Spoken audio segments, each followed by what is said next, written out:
Welcome to our meditation time. I invite you just to let yourself arrive.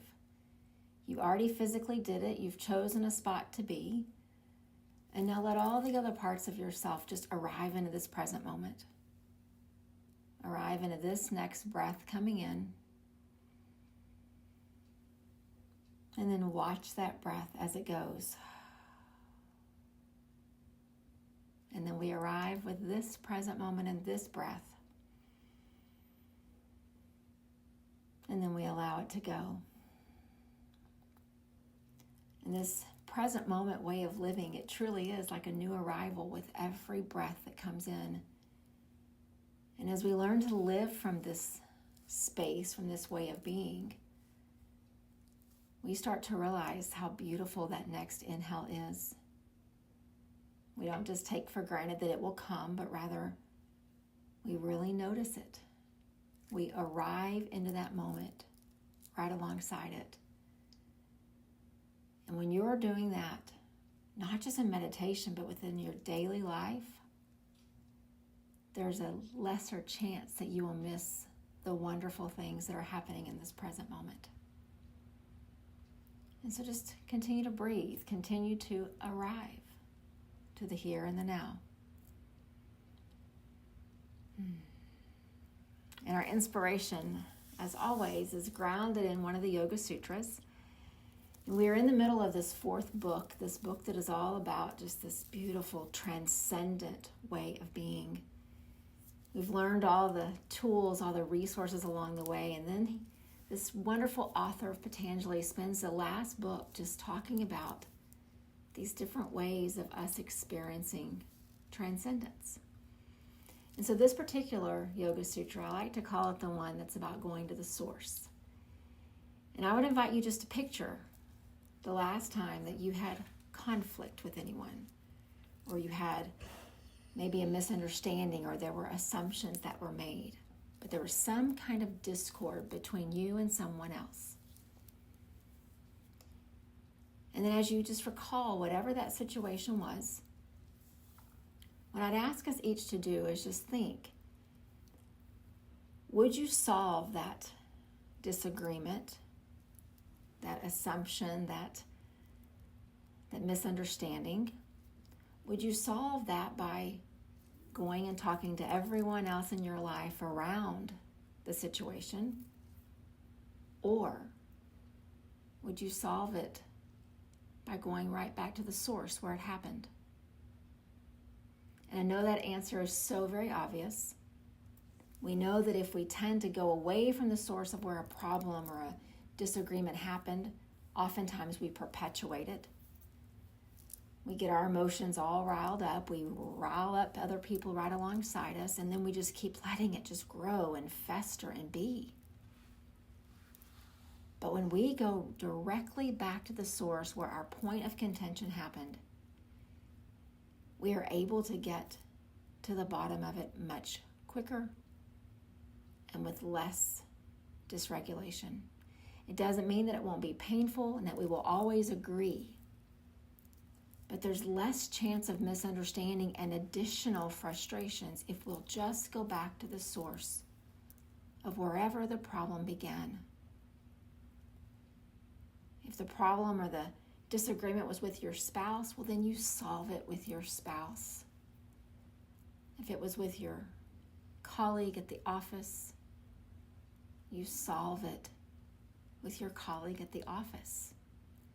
And I know that this sounds so obvious in this way of being, but Yoga Sutra 4.4 reminds us that that's not just a practice in this interpersonal way of being. Because what we know about the sutras is they're all grounded in this one promise in the very beginning that says, Yoga Chitta Vritti Nirodha.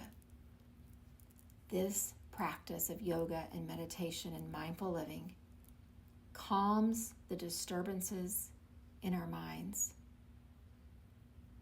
It eases the agitations in our thoughts.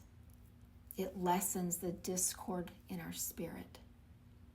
And it's on that promise or on that assurance that Patanjali gave us this one in chapter 4 when he said, go to the source. You do it in these interpersonal things that you experience. And you know when you don't, the problem festers longer. And if you'll go to the source, you'll solve it with the one that you need to solve it with. And the same is true for all these fluctuations, all these disturbances, all these agitations in our head, in our minds, and in our thoughts. We don't go out and talk about them with others. We don't sit and just get frustrated by them, but rather we come to meditation and we arrive in this present moment and we notice where that fluctuation's coming from. We look within. We go to the source. And what he's teaching us here is when you start to go to the source, you start to recognize the why. Just like in a relationship, when you have had a disagreement or you've had a misunderstanding or assumptions that were made, when you go to the source of the person that you were having this with, you figure out where it all went awry. The same thing happens within us.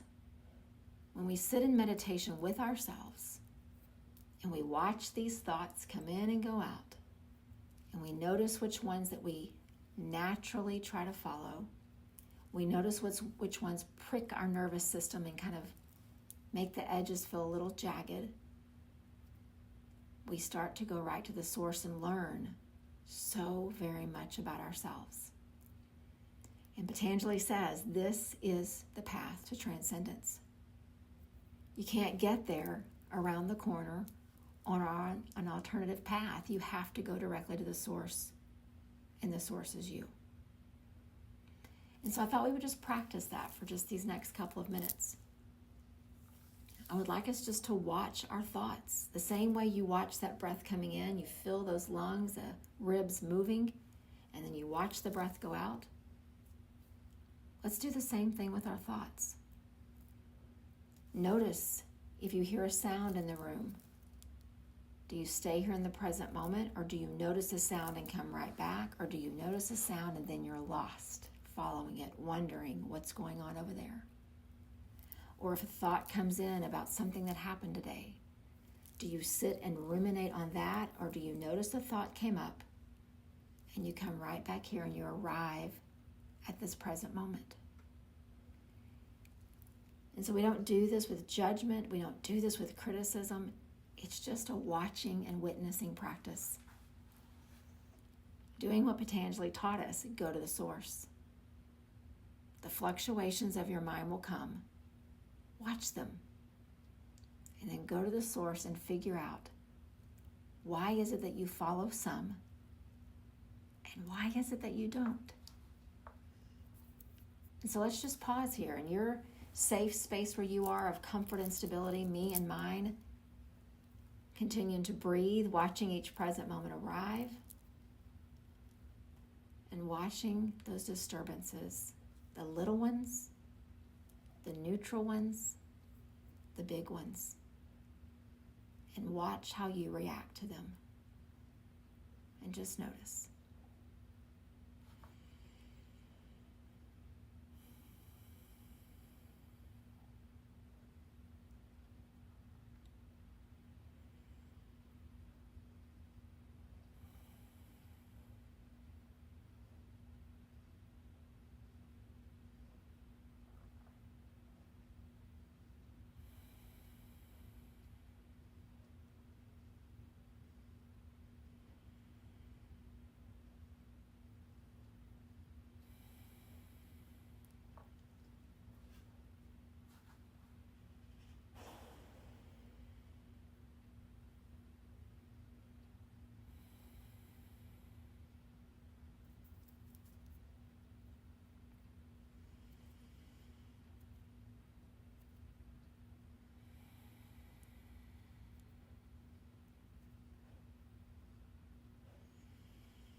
And now bringing your awareness back to this next breath coming in, watching yourself arrive in this present moment. And I would invite all of us for just these next few breaths to just marvel at how amazing the human mind is. Many of you, I guess, like me, you notice this fluctuation, this thought, and then it triggers another thought, and then all of a sudden you look up and you almost have to smile because you think, how did I get to that point? How did that fluctuation, that thought lead me to this one? And then as you smile and you wonder about the amazing human mind that you have, you invite yourself to come right back to the here and the now. And so I encourage you in the coming days, keep coming back to this source. Just keep noticing, keep arriving in the present moment, and see what you begin to learn about yourself. When you go to the source in a relationship where you've had a disagreement, you've learned so much about each other. You grow. The same will happen when you go to the source of you. You will learn so much about yourself, and you will grow. And that, Patanjali says, is a pathway to transcendence. Let's take one more breath in together, arriving into this last present moment that we'll get to share. And then exhale, let it pass. Committing to go to the source. Namaste.